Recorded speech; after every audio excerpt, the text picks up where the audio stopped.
먼저 도덕경 22장 전체 원문을 읽겠습니다. 곡즉전하고 왕즉직하고 와증영하고 패즉신하며 소즉득하고 다즉혹이니라. 시로 성인은 포일하고 위천하식이니라. 불자현이라. 고명하고 불자시라. 고창하고 불자벌이라. 고유공하고 불자궁이라. 고장이니라. 부유부쟁이라. 고차나막능여지쟁이니라. 고지소이곡 즉전자가 기어언제리요. 성전이귀진이라. 우리는 직선의 시대를 살고 있습니다. 더 빨리 가야 하고 더 높이 올라가야 하며 내 오름을 더 크게 소리 높여 증명해야 성공하는 시대라고 믿습니다. 양보는 패배의 다른 이름이고 굽힘은 비굴함의 상징처럼 여겨지기도 하죠. 하지만 2500년 전의 현자 노자는 완전히 다른 이야기를 던집니다. 부러지지 않으려면 휘어져라. 채워지려면 비워져라. 이것은 단순히 착하게 살라는 도덕 교육이 아닙니다. 우주의 가장 강력한 생존 원리이자 그 누구도 나를 이길 수 없게 만드는 무적의 전략입니다. 도덕경 22장이 이에 대해 아주 잘 말해주고 있습니다. 먼저 원문을 읽어보겠습니다. 곡즉전하고 왕즉직하고 와증영하고 패즉신하며 소즉득하고 다즉혹이니라. 첫째, 곡즉전. 굽히면 온전해진다. 세상은 강한 자가 살아남는다고 말하지만 자연은 유연한 자가 살아남는다고 증언합니다. 겨울산의 나뭇가지를 보십시오. 눈의 무게를 이기지 못하고 빳빳하게 버티는 가지는 결국 부러집니다. 하지만 슬쩍 몸을 굽혀 눈을 흘려보내는 가지는 봄에 다시 잎을 틔웁니다. 굽힘은 비굴함이 아니라 에너지를 보존하는 지혜입니다. 둘째, 왕즉직.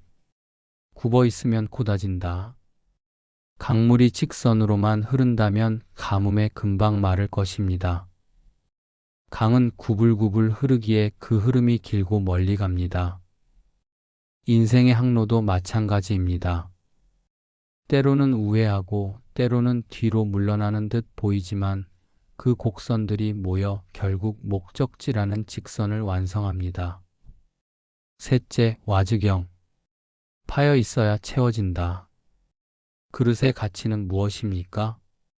흙으로 빚어진 벽이 아니라 그 안에 파여진 빈 공간입니다. 우리 마음이 자존심으로 꽉 차 있다면 새로운 지혜가 들어올 자리가 없습니다.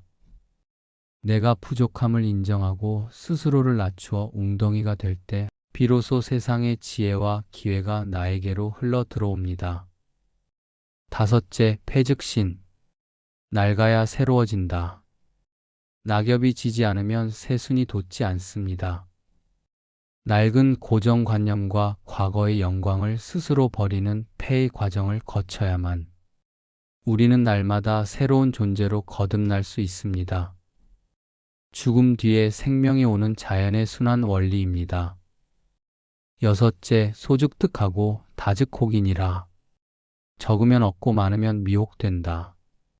현대 사회의 가장 큰 질병은 과잉입니다. 정보가 너무 많아 진실을 못 보고 물건이 너무 많아 진정한 가치를 잃습니다. 노자는 미니멀리즘의 원조입니다.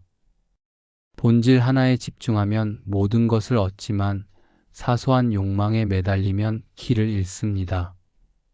시로 성인은 포일하고 위천하식이니라. 그러므로 성인은 하나를 품어 세상의 본보기가 된다. 여기서 일은 무엇일까요? 그것은 바로 우주의 근본 원리인 도입니다. 복잡한 세상에서 성인이 흔들리지 않는 이유는 현상에 일희일비하지 않고 그 배후에 흐르는 변하지 않는 원리 하나를 꽉 붙잡고 있기 때문입니다. 사람들은 화려하게 빛나는 사람을 추종하는 듯 보이지만 결국 위기의 순간에는 가장 단단하고 고요한 포일의 인간에게 길을 묻습니다. 다음 구절입니다. 불자현이라 고명하고 스스로 드러내지 않기에 밝다. 진정한 빛은 스스로 나를 보라고 소리치지 않습니다. 태양은 묵묵히 그 자리에 있을 뿐입니다. 내가 나를 증명하려 애쓸수록 나의 결핍이 드러나지만 내가 하는 일에만 몰입하고 나를 지울 때 사람들은 비로소 나의 진정한 가치를 발견합니다. 불자시라 코창하고 스스로 옳다 하지 않기에 뚜렷하다. 독선적인 리더는 주변을 어둡게 만듭니다. 반면 내 의견이 틀릴 수도 있다고 인정하는 리더의 주변에는 유능한 사람들이 모입니다.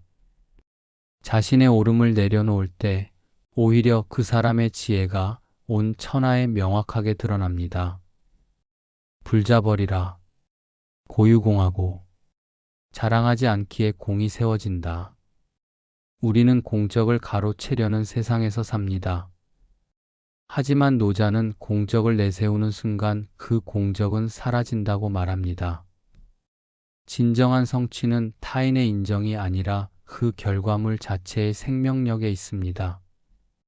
내가 내세우지 않아도 세상은 그 공을 기억합니다. 불자궁이라 고장이니라 뽐내지 않기에 오래간다. 잠깐의 화려함은 누구나 가질 수 있습니다. 하지만 영속은 겸손에서 나옵니다. 벼는 익을수록 고개를 숙입니다. 고개를 꼿꼿이 세운 벼는 새들의 먹이가 되거나 태풍에 꺾이기 쉽습니다. 낮아지는 자만이 끝까지 살아남아 우두머리가 됩니다. 다음 문장입니다. 이 문장은 도덕경 전체를 관통하는 놀라운 선언 중 하나입니다. 부유부쟁이라 고차나 막능여 지쟁이니라. 내가 다투지 않으면 천하 그 누구도 나와 다툴 수 없다. 이것은 단순히 싸움을 피하라는 평화주의가 아닙니다. 차원이 다른 경쟁력을 의미합니다. 상대가 나를 공격하려면 내가 서 있는 대결의 구도 안으로 들어와야 합니다.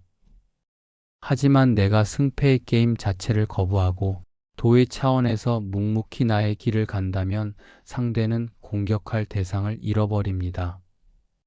물은 바위와 싸우지 않습니다. 바위가 있으면 그저 돌아갑니다. 하지만 결국 바위를 깎아내고 바다에 도착하는 것은 물입니다.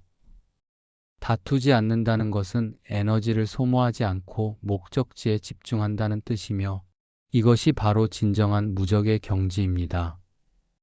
다음 구절입니다. 고지소이곡 즉전자가 기어언제리오 성전이귀진이라. 굽히면 온전해진다는 옛말이 어찌 빈말이겠는가. 진실로 온전함을 이루어 본질로 돌아가게 하는 것이다. 여러분, 굽히는 것이 온전해지는 길이다라는 옛말은 결코 빈말이 아닙니다. 현대 물리학의 엔트로피 법칙에 따르면 에너지는 질서에서 무질서로 흐릅니다.